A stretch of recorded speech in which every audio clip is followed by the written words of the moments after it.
Hey everybody, it's Bobby LaMarco, the Fantasy Football X Factor, here to bring you Week 7 of the Fantasy Football Databank. Pretty excited week. Have a couple tidbits. Before I get started, I want to remind everybody the early games preview has already come out, so the 1 p.m. games have already dived into deep. So if you want to go check that out, it's already been posted on my YouTube channel. You can also follow it on the TCK Pod, the Candlestick Kids podcast.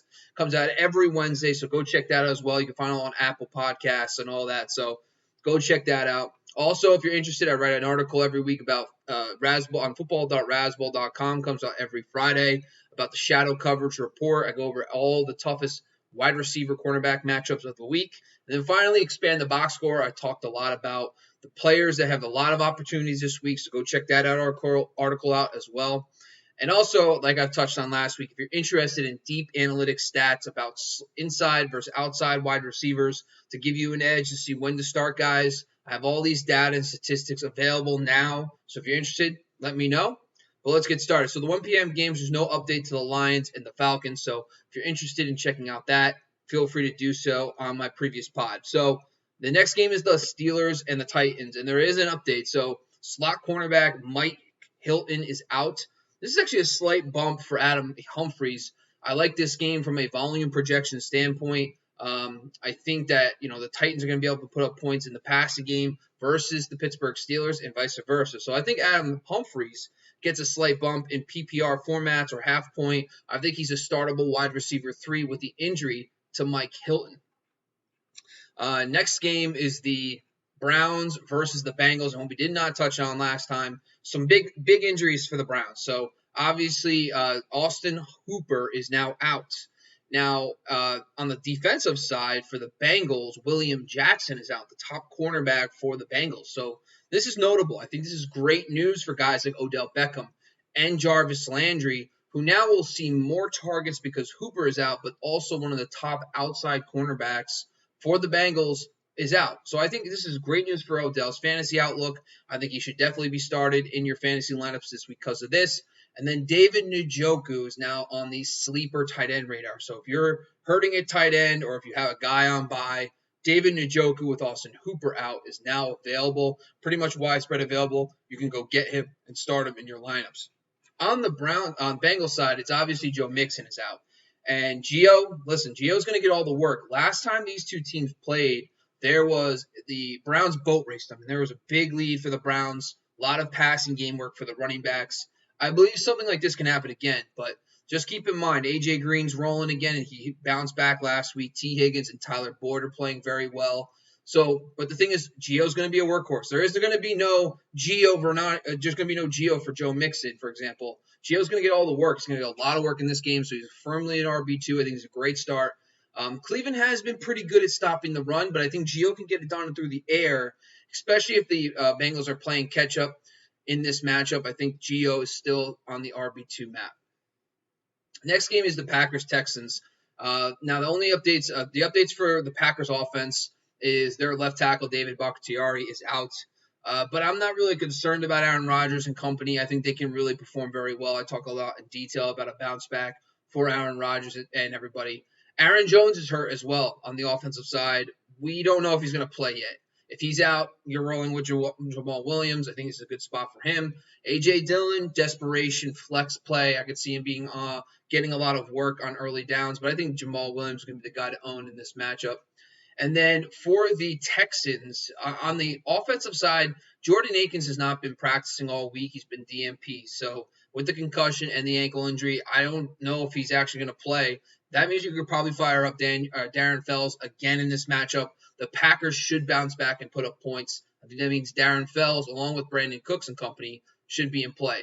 On the Packers side, there's going to be 2 injuries to the secondary.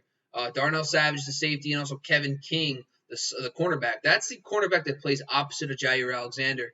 Now, if Jair Alexander shadows Will Fuller, that means Brandon Cooks is going to get a lot of work against this backup cornerback, whoever replaces Kevin King.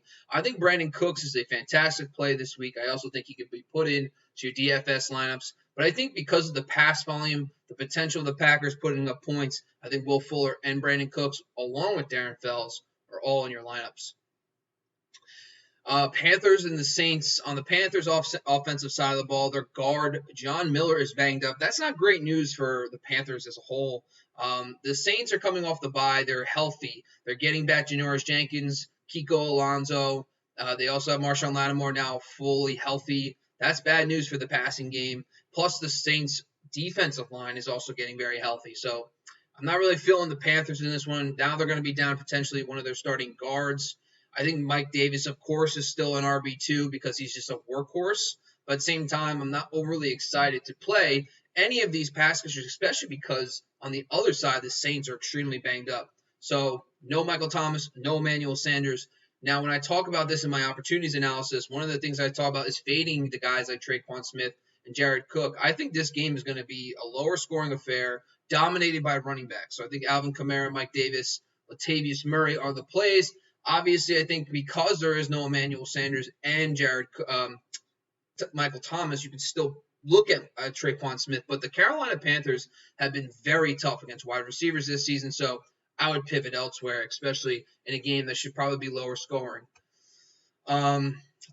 Next game is the Bills and the Jets. So obviously a lot of injuries for the Bills side. John Brown is out, Cody Ford, one of their offensive linemen, and Dawson Knox.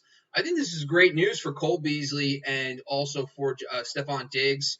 I think Stephon Diggs is obviously lock and loaded. We already know that. But the Jets secondary is not really stopping anybody particularly. So I think that Cole Beasley is on the PPR radar. And if you're desperate, especially I think at a DFS dart throw, Gabriel Davis is on the radar because the Bills don't use their tight ends. And now that Dawson Knox is out, I think that you're going to see Gabriel Davis get a decent amount of work. He's going to get starter snaps. We saw John Brown and Stephon Diggs perform very well when these two faced off earlier this season. So I think Gabriel Davis is a sleeper in this matchup. On the other side, Jamison Crowder is banged up. And this is notable because also the Bills' defense is banged up. Josh Norman, Levi Wallace, and Tre'Davious White. Tre'Davious White is questionable. He did not practice on Friday. He could be out. And I think that means if Tre'Davious White is out, Brashard Perriman should be in your lineups. I think he's going to be very good. He's going to be the leader of the wide receiver core. I think he's a fantastic play. If Tre'Davious White is in and he's able to play against Brashard Perriman, I think Braxton Berrios.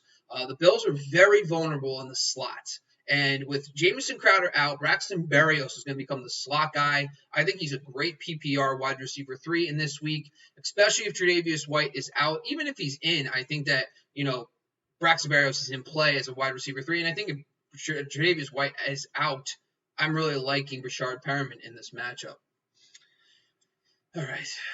Cowboys and the Washington football team. So the Cowboys offensive line is decimated. They have now lost Zach Martin and also Brandon Knight, who is their backup tackle. So they have this is not going to be an easy go for the Dallas offense. I think in this game, you should probably play Amari Cooper. I am sitting CeeDee Lamb and Michael Gallup. Dalton Schultz is a fringe tight end 1. I think Schultz will get you about a decent line to be a tight end 1 serviceable. Zeke is Zeke. You're never going to sit Zeke, but I would fade these guys in DFS because of the offensive line issues. And on top of that, the Washington football team could be a sleeper DST this week because of those injuries up front for the Dallas Cowboys. On the Washington football team side, Isaiah Wright, their new slot corner wide receiver, is out. So that's a target bump for Logan Thomas and also Dontrell Inman. But I think the start of the week there is Terry McLaurin.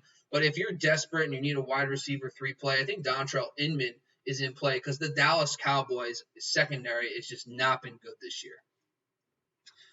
Okay. Chiefs-Broncos, I think this starts going into the later game, so I'm just going to dive into this game a little bit deeper. Now, when you look at the stats from last year, and we look at the Chiefs first, it was essentially Tyreek Hill and Travis Kelce, and they dominated. And I think that's exactly how I view this game. A.J. Boye is coming back. So A.J. Boye playing is their top corner is going to be good news. I think he can slow down guys on the outside like Demarcus Robinson. So I'm not too high on everybody else. So I think it's Patrick Mahomes, Tyreek Hill, Travis Kelce. I think that is it. I am not going to start Demarcus Robinson with A.J. Boye back. Also, the Chiefs are banged up front. So Kelechi Osemele got hurt a couple weeks ago. Mitchell Schwartz is now out as well. So they're banged up front. This is not a great matchup for Clyde Edwards-Helaire, but at the same time, the Chiefs' offense will keep rolling. I think the Le'Veon Bell thing, we're very curious about to see how this goes. But one of the things I want to talk about with Le'Veon Bell is in 2016, when he had his best season with the Pittsburgh Steelers, the offensive line for the Pittsburgh Steelers adjusted line yards was 4.6 yards, okay? Then he went to 2017, that dropped to almost 4.3. Now, after that, he went to the Jets in 2019. That was well below 4 yards. And then this year, they're about 4.1. Now he's playing for a Kansas City team that's 4.5 yards, adjusted line yards for offense. I think Le'Veon Bell is going to be good. I think he really will be good in this offense because they have a better offensive line than what the Jets have previously. And they even have a better offensive line than the 2017 Pittsburgh Steelers in the sense of adjusted line yards. So I think Le'Veon Bell, I'm starting Clyde Edwards-Helaire in season long, fading him in DFS. I think I'm very interested in Le'Veon Bell. If you can get him on the cheap, inquire about him, I would do so. On the Broncos side, the Kansas City Chiefs are tough against everybody, against pretty much any tight end wide receiver. Where they get beat is on the ground. So you would think Melvin Gordon and Lindsey are in play, but game flow is going to be tough. I mean, Josh Jacobs dominated them on the ground because they had a lead. We saw the Harris for the Patriots, in the closer game, he got 100 yards. So I think almost 100 yards. I think at this point when you're evaluating this, Melvin Gordon's a start. I think that he's going to get enough volume to be a productive player. Philip Lindsay, to me, with Melvin Gordon back, I'm not interested. Now, for the receiving core, the Kansas City's a little bit weaker against outside wide receivers versus inside.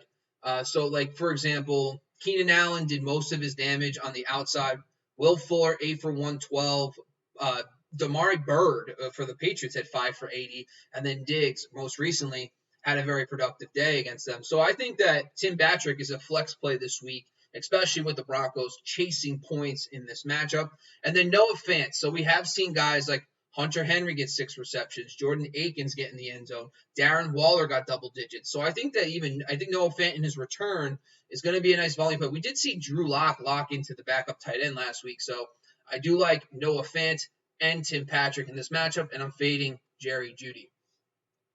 All right, Jaguars versus the Chargers. Now, the Jaguars are 7.5 underdogs against the Chargers. So let's talk the Jags first. The Jags offense is a little banged up. They might be down their starting guard. I think Tyler Eifert's healthy, so he's good to go. But the Chargers defense is getting healthy. I think Chargers are one of my favorite DSTs of the week at home. Justin Jones and Melvin Gordon, their 2 defensive tackles and defensive end, are back. That offensive line is beefing up, so that's good news for them. So I think the Chargers DST is in play in this matchup. But when you're evaluating who beats the Chargers, slot receivers have done very well against them. Emmanuel Sanders did a lot of his damage in the slot a couple weeks ago, 6 of 6 for 67 out of the slot.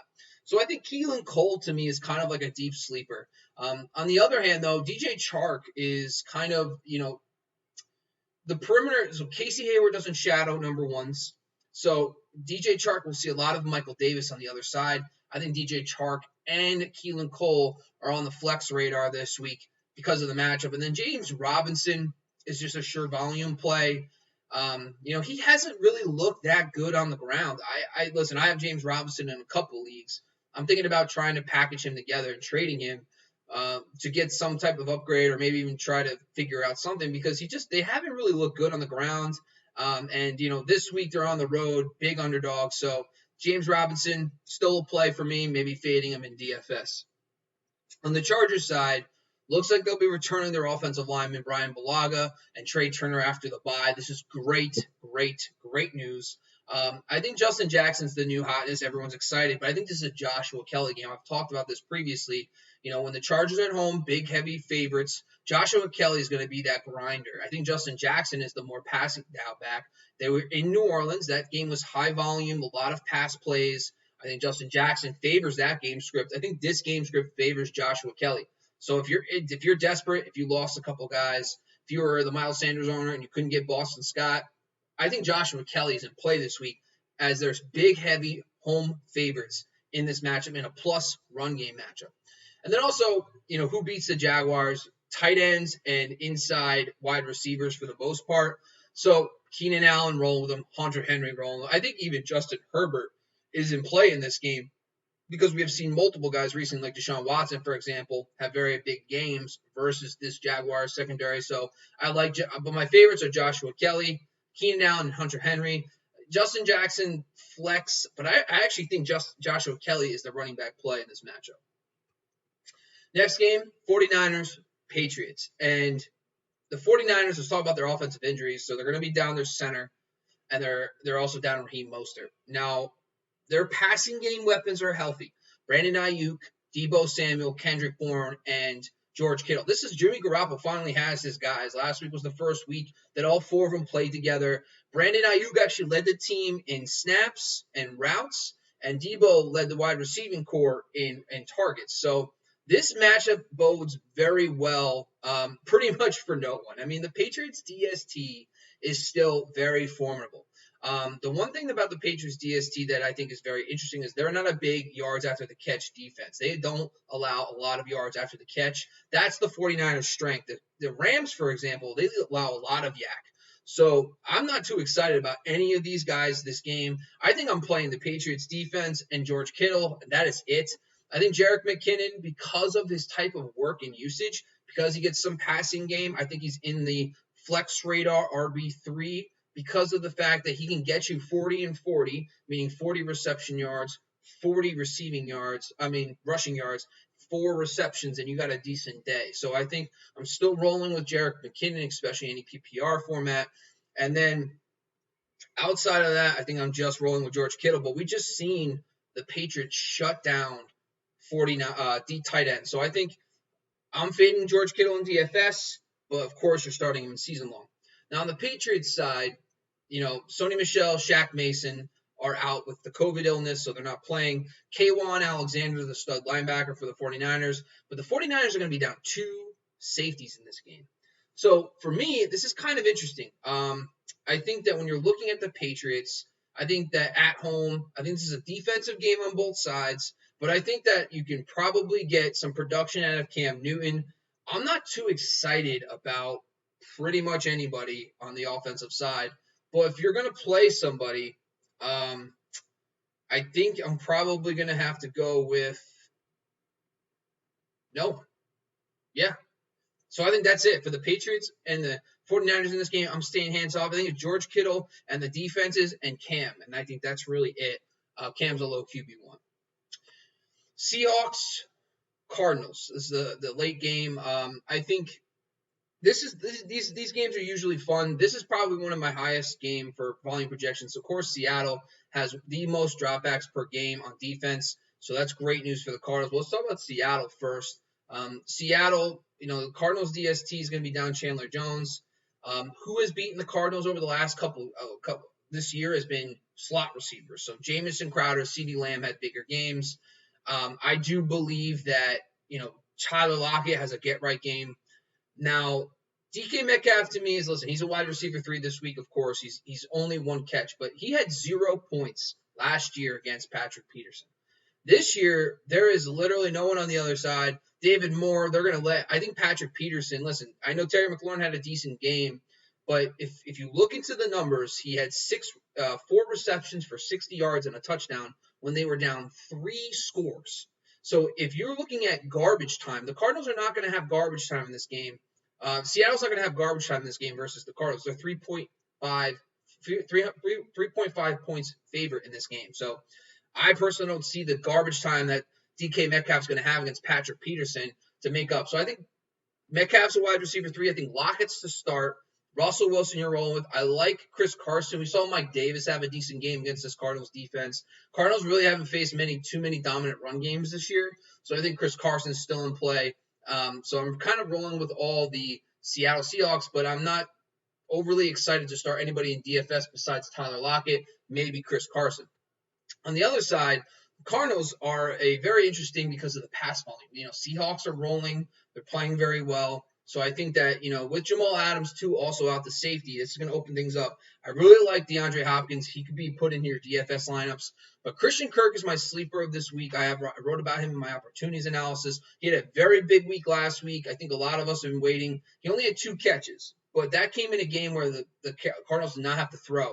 And the thing with Christian Kirk, it just takes one deep shot. And there's nobody that sees more air yards versus them, their defense, than Seattle. So I think I'm rolling with D-Hop, Christian Kirk, and I also like Kyler Murray. And I also think Kenyon Drake's a start. We have seen teams perform well. I mean, Seattle's run defense has actually been pretty good. But I think Kenyon Drake he's so volume dependent. And he's starting to get it going a little bit. So we saw it against Dallas. He finally got it going big. I think he builds off that. I still think he puts up an RB2 week. Monday night, Bears-Rams. And the Bears are 6-point underdogs in this one. Both teams have positive pass volume on defense. So, the problem is they are very, very good on defense against wide receivers. And both these teams are wide receiver driven. Allen Robinson for the Bears, and then Woods and Kupp for the Rams. Now, Allen Robinson to me is a start. So this season, Allen Robinson plays nearly 50% of his snaps in the slot. And Jalen Ramsey does not shadow anybody. He has not shadowed one wide receiver this season. I think Allen Robinson is a sneaky start. I think a lot of people might fade him. But Allen Robinson plays so much inside. He actually leads the team in slot targets. I think that's why he has a very productive day in this game. I think he gets you plenty of points in this matchup. But also, who beats the Rams as well? Tight ends. I think Jimmy Graham is a tight end one this week. I think the Rams secondary is going to shut down, Darnell Mooney, Anthony Miller. So I think that you could probably start Jimmy Graham in this matchup along with Allen Robinson. And then David Montgomery, to me, he's a full-blown workhorse. So is he a DFS start? No. But is he a season-long start? Absolutely. I think he's definitely an RB2 in this game. The Rams have been susceptible on the ground this season, so I'm okay with him. On the Rams side, it's like who has beaten the Bears? And the Bears have been very, very tough against slot receivers, so I'm not really into Cooper Kupp. Buster Screen, their slot corner, might be out of this game, so that's something to watch. So if you see, the problem is this is Monday night, so this might be tough. But I think Buster Screen gets an extra day. He gets on the field. He had a limited practice, so I think you're fine. But all season long, the guys that have beaten the Bears have been outside guys. DJ Moore, Mike Evans, Calvin Ridley. So I think Robert Woods is the play in this matchup over Cooper Kupp. And then the tight ends. I mean, listen, they're completely split now. There was only one route difference between Higbee and Everett in the last game. Now, 2 weeks ago it was Everett. Last week it was Higbee. I have no idea. It's like a carousel. So your guess is good as mine. I'm not playing that game. I think the only 2 guys I want to play in this game are Robert Woods and Henderson. Henderson has been playing very well. He's definitely the lead back. The Bears have been beat on the ground this season, so I really like Henderson in this game. I think Henderson and Robert Woods are your plays on the Rams side. So that wraps up the games for this week. Thank you for joining me again. This was a quick one. Trying to get through this stuff as quick as possible for you guys. But go check out the early week preview. There's more detail on those games in that podcast. Also, please go check out my shadow coverage report on football.rasball.com. And also go check out my opportunities analysis at Expand the Box Score. If you're interested in the slot versus wide analysis that I have put together to see what teams allow the most points to slot receivers, yards, receptions, you want all that, I have it. So DM me you can reach out to me here or on Instagram. But thanks for joining me again. Once again, I'm Bobby LaMarco, the Fantasy Football X Factor. This is the Week 7 Fantasy Football Databank. Have a great weekend, guys.